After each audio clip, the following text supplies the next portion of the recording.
श्रोताओं नमस्कार, मैं निशा नैयर हमारे इस कार्यक्रम भारत विकास डायरी में आपका स्वागत करती हूं।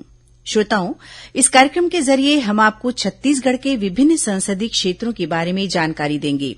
इस कार्यक्रम में आज हम आपको ले चलेंगे बस्तर संसदीय क्षेत्र।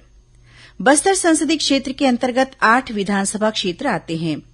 इस संसदीय क्षेत्र में ताजा आंकड़ों के अनुसार 16,09,000 से अधिक मतदाता हैं। इनमें से करीब 7,72,000 पुरुष मतदाता और करीब 8,37,000 महिला मतदाता हैं। वर्ष 2019 में हुए पिछले चुनाव में इस संसदीय क्षेत्र से भारतीय राष्ट्रीय कांग्रेस के प्रत्याशी दीपक बैज ने जीत हासिल की थी। उन्होंने अपने निकटतम प्रतिद्वंदी भारतीय जनता पार्टी के बैदूराम कश्यप को 41,682 मतों से हराया था। इस चुनाव में कांग्रेस को 44% और भारतीय जनता पार्टी को करीब 39% मत प्राप्त हुए थे। पिछले चुनाव में बस्तर लोकसभा क्षेत्र से कुल 7 पुरुष उम्मीदवार मैदान में थे। इस चुनाव में बस्तर संसदीय क्षेत्र में 13,79,122 मतदाता थे, जिनमें से 8,71,179 मतदाताओं ने अपने मताधिकार का प्रयोग किया था। इस तरह से पिछले लोकसभा चुनाव में बस्तर संसदीय क्षेत्र में 66% से अधिक मतदान दर्ज किया गया था।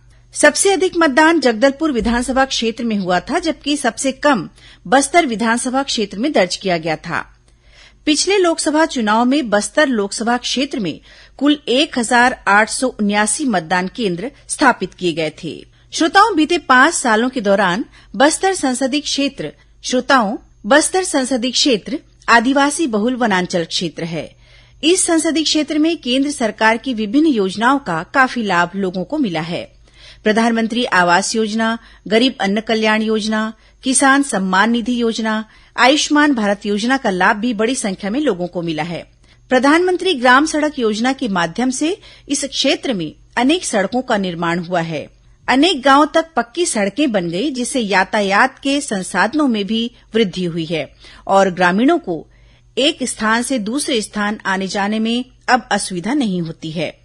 वहीं प्रधानमंत्री उज्ज्वला योजना से भी अनेक लोग लाभान्वित हुए हैं। इससे न केवल जंगल की अवैध कटाई रुकी है, बल्कि ग्रामीण सर्पदंश और जंगली जानवरों की शिकार से भी बच रहे हैं। बस्तर संसदीय क्षेत्र में बड़ी संख्या में लोगों को केंद्रीय योजनाओं का लाभ पहुंचा है। आकाशवाणी समाचार ने इन योजनाओं के कुछ लाभार्थियों से बात की। मेरा नाम संध्या विश्वकर्मा है। मैं पंडरी पानी की निवासी हूँ। मुझे बहुत परेशानी होती थी चूल्हा से खाना वाना बनाने में। बच्चे लोग स्कूल जाते थे, मुझे कहीं जाने नहीं मिलता था, दिक्कत होती थी। जब से मुझे गैस नरेंद्र मोदी जी ने दिया है, तब से मैं बहुत खुश हूँ। खुद भी काम पे जाती हूँ। धन्यवाद करती हूँ मैं नरेंद्र मोदी जी को। मेरे घर वार बहुत अच्छा चलता है जब से गैस है। मुझे समय पर खाना बनाती हूँ, सब करती हूँ। मेरा नाम गायत्री सोनी है। मैं पंडरी पानी की हूँ और मैं जो आयुष्मान कार्ड बनाई हूँ उसमें से फ्री में इलाज मैं खुद का कराई हूँ, तो मैं मोदी जी को धन्यवाद करती हूँ। मेरे नाम बसंती है। मैं ग्राम पंचायत पारा सामर डोंगरी की हूँ। मैं सरकारी अस्पताल में भर्ती थी। मैं आयुष्मान कार्ड से ना इलाज की तो फ्री में इलाज हुआ, 1 रुपया भी खर्च नहीं हुआ।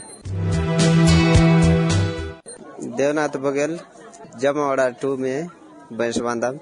किसान पैसा मिल रहा है, वो तो साल में 6,000 रुपया 2 किस्ती में। मोदी जी की धन्यवाद। हमको मिल रहा है तो अच्छा ही काम हो रहा है। अभी अच्छा ध्यान करके किसान को ध्यान दिए सरकार, बहुत धन्यवाद। मेरा नाम गोमती कश्यप है। ग्राम जमावाड़ा 2 की हूँ और रामा डोंगरी पारा में रहती हूँ। पहले लकड़ी में खाना बनाते थे तो काम पे स्कूल पे जाने में लेट होता था, और उज्ज्वला गैस से खाना बनाते हैं तो सही टाइम पे पहुँचते हैं। श्रोताओं, उद्योग की दृष्टि से बस्तर संसदीय क्षेत्र को देखें तो पिछले 5 वर्षों के अंतर्गत 2023 में नगरनार इस्पात संयंत्र का शुभारंभ प्रमुख उपलब्धि है। बस्तर में मिलने वाला लौह अयस्क छत्तीसगढ़ के विभिन्न उद्योगों को आपूर्ति किए जाने के साथ ही जापान भी भेजा जाता है। कोंडागांव में मक्का प्रोसेसिंग यूनिट का कार्य निर्माणाधीन है।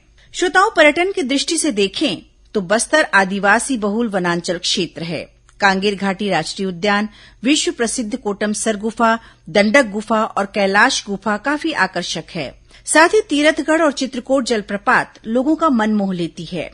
प्रकृति के साथ साथ बस्तर धार्मिक केंद्र के रूप में भी विख्यात है। यहाँ आदिशक्ति मां दंतेश्वरी की शक्तिपीठ दंतेवाड़ा में स्थित है, जहाँ बड़ी संख्या में लोग दर्शन लाभ के लिए आते हैं। वहीं बारसूर में 11वीं शताब्दी के प्राचीन मंदिर भी स्थापित हैं, जहाँ दूर दूर से पर्यटक आते हैं। बस्तर क्षेत्र में पाई जाने वाली बेल मेटल मूर्तियां और काष्ठकला पूरे भारत देश में प्रसिद्ध है। बस्तर क्षेत्र के जंगलों में अनेक प्रकार की कीमती लकड़ियां पाई जाती हैं। साथ ही वनों से ग्रामीण वनोपज एकत्र करते हैं और ये आदिवासियों की आय का बहुत बड़ा साधन भी है। तो श्रोताओं, इसी के साथ अब मैं आपसे विदा लेती हूँ। 7 मार्च को हम पुनः मिलेंगे इसी समय इस कार्यक्रम की अगली कड़ी में एक अन्य संसदीय क्षेत्र में हुए विकास की ढेर सारी बातों और रोचक जानकारियों के साथ।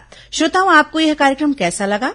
हमारे ईमेल भारत विकास डायरी raipur@gmail.com पर जरूर भेजें। इस कार्यक्रम को सुनने के लिए आप सभी का हार्दिक आभार। नमस्कार।